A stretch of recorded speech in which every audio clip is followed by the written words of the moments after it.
Hello ನಮಸ್ಕಾರ ಎಲ್ಲರಿಗೂ welcome back to my another vlog. ನಿಮ್ಮೆಲ್ಲರಿಗೂ ಹೇಳ್ದಂಗೆ ಲಾಸ್ಟ್ ವ್ಲಾಗಲ್ಲಿ ನಾನು ಹೇಳಿದ್ದು ಒಂದು ಹೊಸ ರೆಸಿಪಿ ಜೊತೆ ನಿಮ್ಮೆಲ್ಲರನ್ನ ಭೇಟಿ ಆಗ್ತೀನಿ. ಹೌದು, ಆ ರೆಸಿಪಿ ಏನೋದನ್ನು ಈ ವಿಡಿಯೋನ ಕಂಪ್ಲೀಟಾಗಿ ನೋಡಿ ಆ್ಯಂಡ್ ಕ್ವಿಕ್ಕಾಗಿ ನಾವು ಅದನ್ನು ಮಾಡ್ಕೊಂಡು ತಿನ್ಬೋದು. ಜೊತೆಗೆ ನಾವು ಎಲ್ಲಾದರೂ ಟ್ರಿಪ್ಗೆ ಅಂತ ಹೋದಾಗ ಕೂಡ ಇದನ್ನು ತಿನ್ನೋಕ್ಕೆ ತುಂಬ ರುಚಿಯಾಗಿರುತ್ತೆ. ಇಲ್ಲಿ ಮಾಡ್ತಿದ್ದಾಳೆ ಇದು ಪರೋಟನ ಅಂತ ಅಲ್ಲ ಅಥವಾ ಧಪಾಟಿ ಅಂತನಲ್ಲ, ಮಿಕ್ಸ್ ಆಗಿ ಒಂಥರ ಡಿಫ್ರೆಂಟಾಗಿ ಚೆನ್ನಾಗಿರೋ ಒಂದು ರೆಸಿಪಿ. ಅದು ಚಪಾತಿ ಅಂತ ಹೇಳ್ಬೋದು. ಆ ರೆಸಿಪಿ ನಿಮ್ಗೆ ಏನಾದರೂ ಬೇಕು ಅಂತಂದರೆ ಕಮೆಂಟ್ ಸೆಕ್ಷನಲ್ಲಿ ಕಮೆಂಟ್ ಮಾಡಿ, ನಾನು ಆ ಒಂದು ರೆಸಿಪಿ ವ್ಲಾಗ್ನ ನೆಕ್ಸ್ಟ್ ವಿಡಿಯೋದಲ್ಲಿ ಅಪ್ಲೋಡ್ ಮಾಡ್ತೀನಿ. ಸೊ ಇವತ್ತಿನ ಅಡುಗೆ ಎಲ್ಲ ಬಂದುಬಿಟ್ಟು ಇವಳೇ ಮಾಡಿದ್ದು.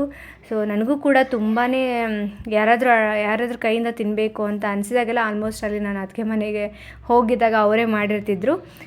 ಈಗ ಊರಿಂದ ಬಂದಳು, ಸೊ ಅವಳೇ ಮಾಡ್ತೀನಿ ಅಂತ ಅಂದಳು. ಸೊ ತುಂಬ ಖುಷಿ ಆಯಿತು. Thank you Ambika. ಆ್ಯಂಡ್ ಸಖತ್ತಾಗಿತ್ತು ಅಡುಗೆ ಎಲ್ಲ. ಆ್ಯಂಡ್ ರೆಸಿಪಿ ಏನು ಅನ್ನೋದನ್ನು ಈ ವಿಡಿಯೋ ನೋಡ್ಬೋದು.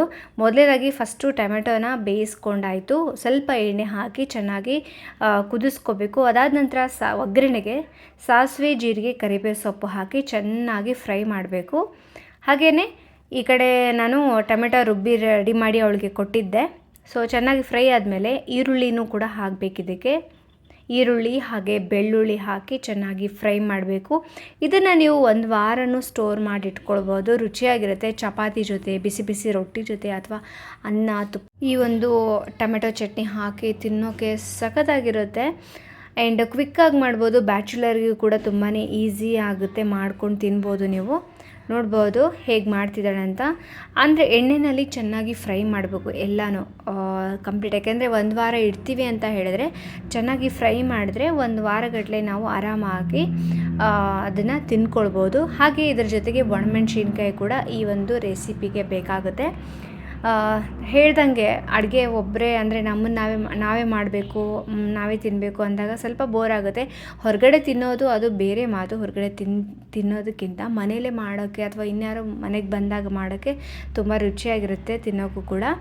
ಅಂದರೆ ಕೈ ರುಚಿ ಕೂಡ ಚೇಂಜಸ್ ಆಗುತ್ತೆ. ಆ್ಯಂಡ್ ಅವ್ರ ರೆಸಿಪಿಗಳೇ ಬೇರೆ ಆಗುತ್ತೆ. ಅವ್ರು ಮಾಡೋ ಮೆಥಡ್ ಕೂಡ ಚೇಂಜ್ ಆಗುತ್ತೆ. ಈಗ ನೋಡ್ಬೋದು ಇಲ್ಲಿ ಒಣಮೆಣ್ಸಿನ್ಕಾಯಿ ನಿಮಗೆ ಖಾರ ಎಷ್ಟು ಬೇಕೋ ಅಷ್ಟನ್ನು ಹಾಕ್ಕೊಳ್ಬೋದು. ಇಲ್ಲಿ ಸ್ವಲ್ಪ ಸ್ಪೈಸಿಯಾಗಿರೋ ಒಣಮೆಣ್ಸಿನ್ಕಾಯಿನ ಬಳಸ್ಕೊಂಡಿದ್ದೀವಿ. ಇದನ್ನು ಚೆನ್ನಾಗಿ ಫ್ರೈ ಮಾಡ್ಕೊಳ್ಬೇಕು.